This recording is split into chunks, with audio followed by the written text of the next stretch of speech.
Okay, let's jump right in. We're tackling a topic today that, wow, it gets a lot of clicks, doesn't it? Daily passive income. It really does. And our source is pretty specific. A YouTube creator, now in their 30s, who's apparently pulling in over $1,000 a day passively. Right. And they claim they built this whole thing up basically from scratch, starting way back as a teenager. Yeah, over 15 years ago, apparently. So our mission in this deep dive, Yeah. using that video you shared as our guide, is to, unpack that. Just cut through the hype a bit. Right. What were the actual steps, the strategies? And maybe more importantly, what did they learn? What were the mistakes, the insights gained from, well, doing it for so long? Yeah. What's the real story behind the headline? And it seems like that story starts super early, like 16 years old. That's what the source says, yeah. Yeah. Their very first venture was selling secondhand Nintendo video games. Okay.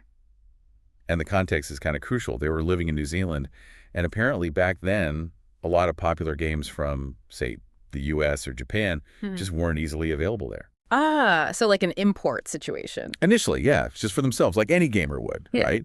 Finding ways to get the games they wanted to play. Sure.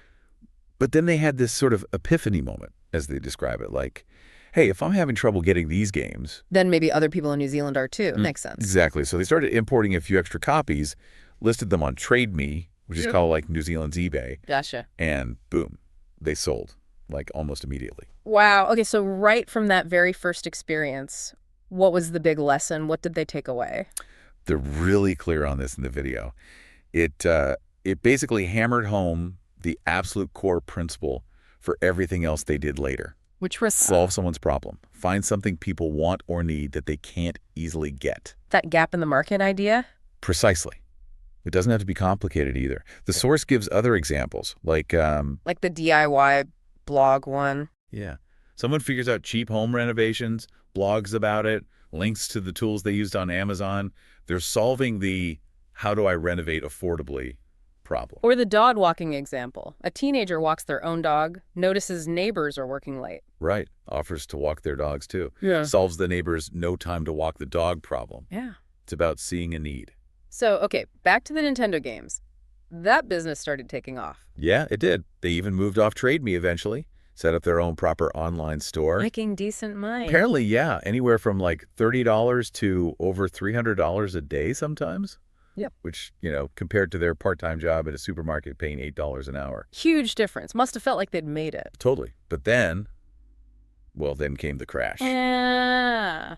What happened? Nintendo announced their next handheld console, the 3DS, would be region-locked. Ooh, I remember that. Meaning a console bought in one region wouldn't play games from another region. Exactly. So a 3DS bought in New Zealand would only play games officially released in New Zealand. Which completely killed their import business model overnight. Just like that. Yeah. Wiped it out. And this is when they were in their early 20s, had moved out, paying bills. Ouch. That Yeah. must have really hurt financially and probably emotionally too. Yeah, a real blow. But interestingly, they say this massive setback led directly to the second crucial lesson. Okay. Stay positive, basically. Because often when one door slams shut, another one kind of creaks open. You just have to look for it. Did another door open? It did, kind of ironically. The very problem Nintendo created, region locking, created a new demand. A demand for ways to get around the region locking. Bingo. Mod chips, accessories, things that let people bypass those restrictions. A brand new gap in the market created by the failure of the old one. Huh. So they pivoted. Yep.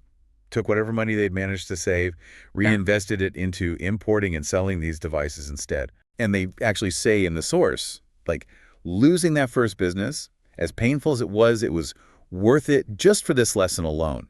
Learning resilience, learning to find the opportunity within the problem. That's a powerful takeaway. Learn the hard way. But wait, even with this new mod chip business, they still weren't passive, right? No, not really. Yeah. That was the next hurdle they identified. They were still packing boxes, shipping orders from home. Meaning if they wanted to travel or even just take a day off. The business stopped. Income stopped. They were tied to it physically. It was active work, not passive income. So that pushed them to look for other ways, like Yeah. drop shipping maybe. Exactly. They started exploring fulfillment methods where they wouldn't have to physically handle the products. And that search, later on in their 20s, led to a real turning point. What was that? Discovering print on demand, or POD, A friend apparently showed it to them. Ah, POD, right. Explain how that works again, based on the source. So basically, you partner with a company that has like blank t-shirts, mugs, posters, all sorts of stuff.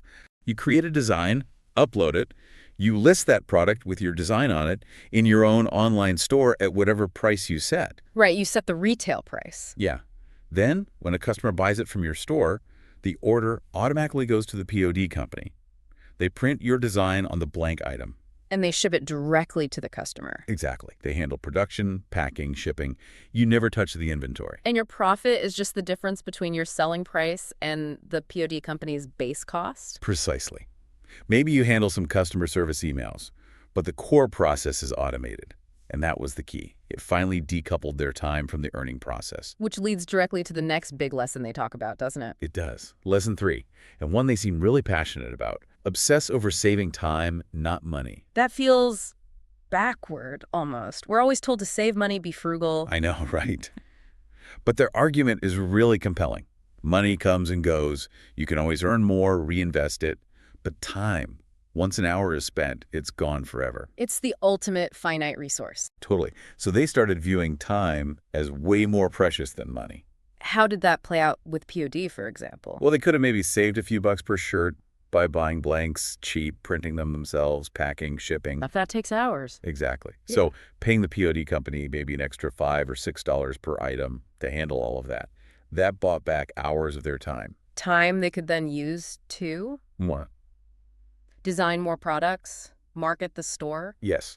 Activities that could actually scale the business and make more money in the long run, or just free them up to travel or pursue other things. So it's about investing money to save time, which then allows you to either make more money or gain more freedom. That's the idea. And they applied it elsewhere too, like hiring contractors for repetitive tasks and other ventures, or using AI tools now for things like video captions. Right, automating things that used to eat up hours. Yeah. Okay, so that automation and the income from POD and the mod ships, that sets the stage for diversification right now. Yeah. Which brings us to the next income streams mentioned. YouTube ads and affiliate commissions. And this ties into lesson number 4. Which is linked back to that first business failing. Directly. The lesson was, don't put all your eggs in one basket. Use your existing income streams to launch new, different ones. Diversify. So they didn't just sit on the e-commerce money. They looked for the next thing. Well, they went back to lesson 1, solve a problem. And they realized, hey, I know a lot about setting up online stores now. I'm always helping friends and family with it. Ah, so they saw a need based on their own expertise. Exactly. So almost 9 years ago, they made a YouTube video, a detailed tutorial on how to set up an e-commerce store. And back then, that kind of content wasn't as common on YouTube. Apparently not. It was one of the first really comprehensive ones. And people were clearly looking for it because the video took off. Hundreds of thousands of views. And that launched their YouTube channel as a whole new income source. Pretty much. And they make this point, that having several business income streams can actually feel less risky than relying on a single job. Because if you lose your job, that's 100% of your income gone.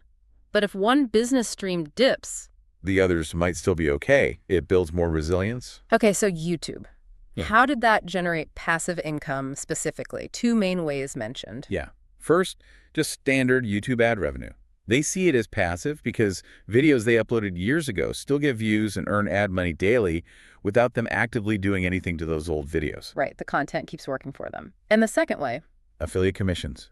So in their tutorials, they'd naturally recommend the tools and platforms they actually use, and like Shopify, Canva, things like that. And they'd put special links in the video description. Yep, affiliate links. If someone clicks that link and signs up or buys the service, the creator gets a small commission or kickback. And because those links are on tutorial videos that people are constantly searching for, That income stream also becomes pretty passive and long-lasting over time. that makes sense. And speaking of long-lasting, that ties into the final big lesson they shared, right? Something about avoiding trends. Yeah, lesson 5. This came from observing others and making the mistake themselves too. Focus on the boring basics, not the fun, fleeting trends if you want long-term income. What kind of trends were they seeing? Especially in e-commerce, like dropshippers constantly chasing the latest viral gadget they saw on TikTok. Right, sells like crazy for 2 weeks, then dies. Exactly. The sugar rush, they called it. You make quick money, maybe, but then you're instantly scrambling for the next trend, like being stuck on a hamster wheel. And they did this themselves on YouTube. They admitted it, yeah. Made videos about trendy new AI apps when those were first exploding. Got a big spike in views and income. But it faded fast as the novelty wore off. Right. Contrast that with what they call evergreen contents or products. Like what? In e-commerce, maybe just selling basic t-shirts or clothing stuff people always need. On YouTube, that original Shopify tutorial video. The one that wasn't flashy, but addressed a fundamental need. Exactly. It didn't blow up overnight, but it grew steadily, consistently, year after year, because people are always starting online businesses and searching how to set up Shopify store. And that boring, basic video keeps earning from both ads and affiliate links long term. Precisely. It demonstrates the power of solving those fundamental recurring problems rather than chasing temporary hype. Wow. Okay, so if we pull all those lessons together from the source, it's quite a journey. Solve a problem first, Then build resilience to get through the inevitable setbacks. then obsess over saving time through automation so you have the capacity to grow. Use that growth to diversify so you're not reliant on one thing. And focus those efforts on stable, evergreen needs for long-term sustainability. It's like each lesson builds on the last one. It really paints a picture of how experience, even the tough stuff, compounds over time. It's not just one magic bullet. Absolutely. So for you listening, maybe take a second to think about these lessons. Do any of them resonate with you? Maybe a problem you've solved or a setback you navigated, or even just how you think about time versus money. Yeah, which of these ideas feels like it clicks with where you are right now or a goal you're aiming for? And let's leave you with this thought, just based on what we heard from the source today.